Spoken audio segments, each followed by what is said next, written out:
नमस्कार दोस्तों, welcome to GMD education information channel. उम्मीद है कि मेरी पिछली वीडियो आपने देखी होगी जिसमें मैंने आपको इज़एमआर, वॉजवर और विल बी ये 3 तरह की चीज़ों का यूज़ करना बताया। उन तीनों के अंदर एक खास बात ये थी कि किसी में भी एक्शन वाले सेंटेंसेस नहीं थे।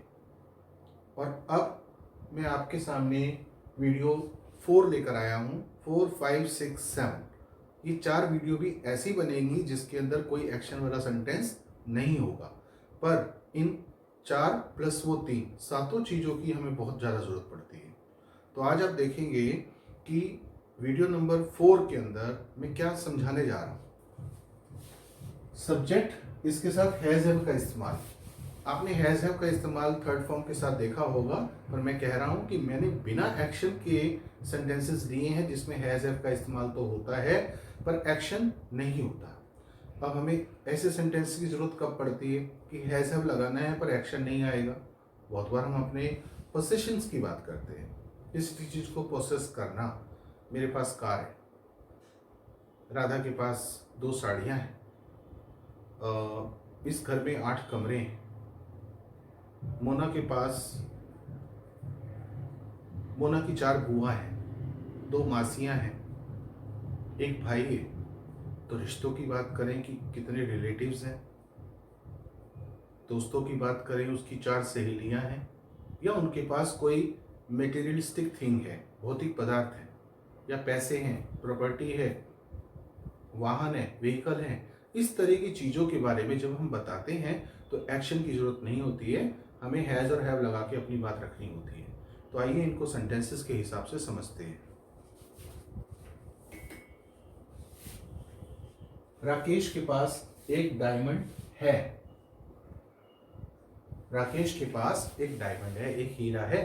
तो यहां पर राकेश सब्जेक्ट है, सब्जेक्ट साथ में हैज और हैव में से ये नहीं है कि कोई भी हम अक्कड़ बक्कड़ बम्बे बो ये लगा दो, ऐसा नहीं है।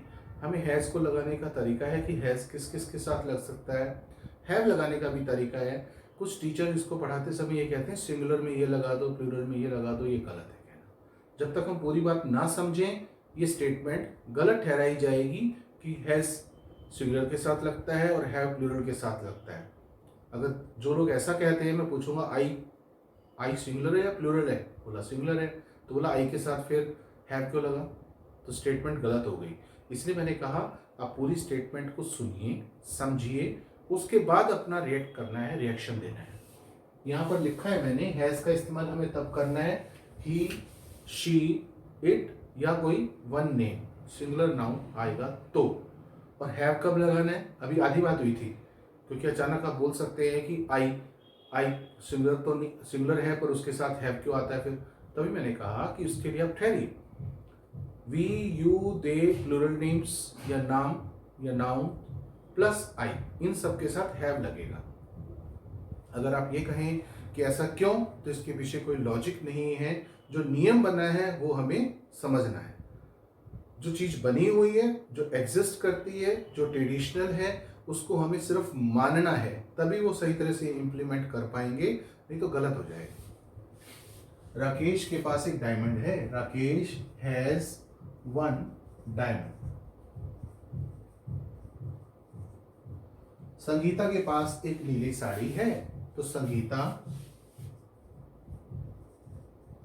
Has 1 blue sari. हिंदी में बोलते हैं साड़ी, इंग्लिश में साड़ी, REE। मेरे पास 2 दुकानें हैं। अब मेरे पास की बात हो रही है तो आई के साथ है, आई हैव 2 शॉप्स। मेरे पापा के पास एक कार है, तो पापा किसके हैं, मेरे, तो माई फादर हैज 1 कार। इन बच्चों के पास काफी खिलौने हैं। अब हमारा सब्जेक्ट कौन सा है, बच्चे ज्यादा हैं, चिल्ड्रन, पर कौन से वाले, इन।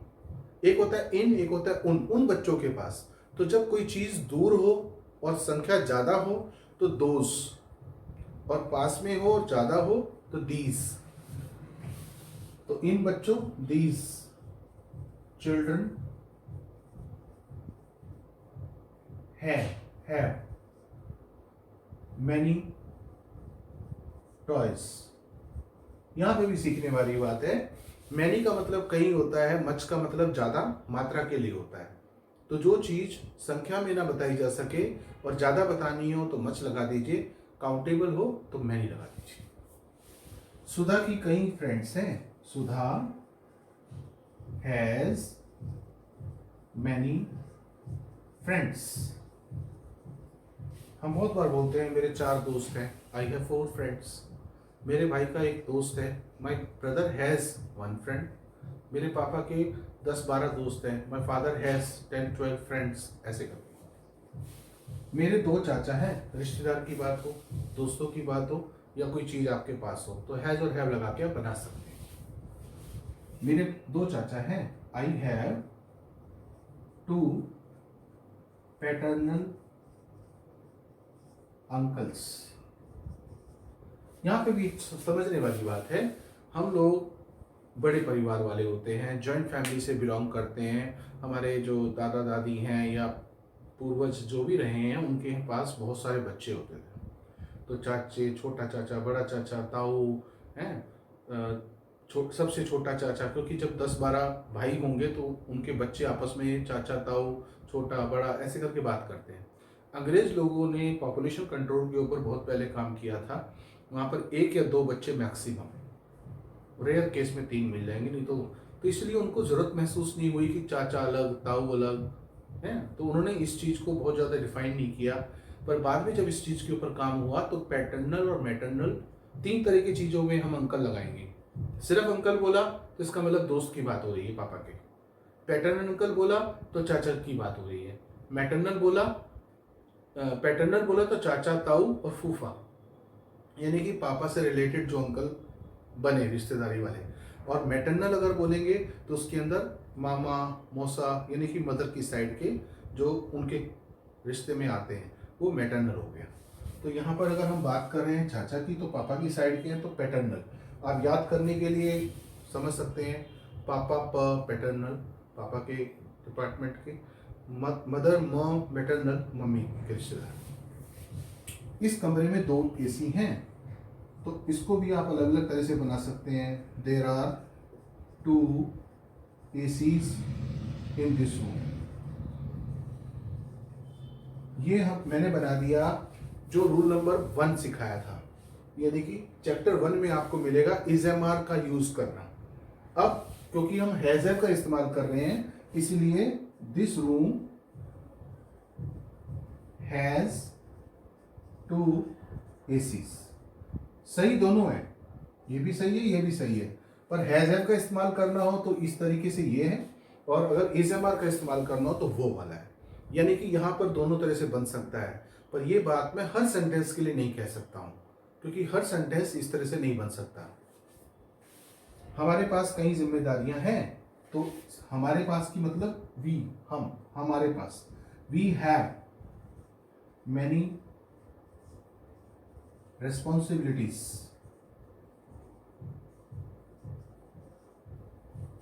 रोहन के भाई के पास एक लैपटॉप है, तो रोहन का के की, मेरी पिछली से पिछली वीडियो में मैंने आपको बताया था, वीडियो नंबर 2 के अंदर, कि हम अपोस्ट्रोफी एस का इस्तेमाल का के की के लिए करते हैं।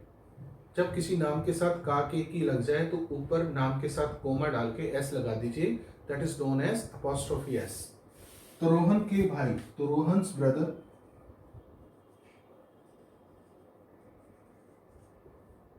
Has 1 laptop. तो उम्मीद है कि आपको ये भी समझ में आ गया होगा। मैं एक बार याद दिला दूं, translation chapter 1 is am are का इस्तेमाल without action, chapter 2 was were का इस्तेमाल विदाउट एक्शन, 3 का विल बी का यूज विदाउट एक्शन, और नंबर 4 में हमने पढ़ा हैज हैव का इस्तेमाल विदाउट एक्शन। 5 में पढ़ेंगे हैड का इस्तेमाल without action. Thank you, and please like, share and subscribe if you really like it. मेरा तरीका आपको बहुत आसान मिलेगा, फ्रेंडली मिलेगा।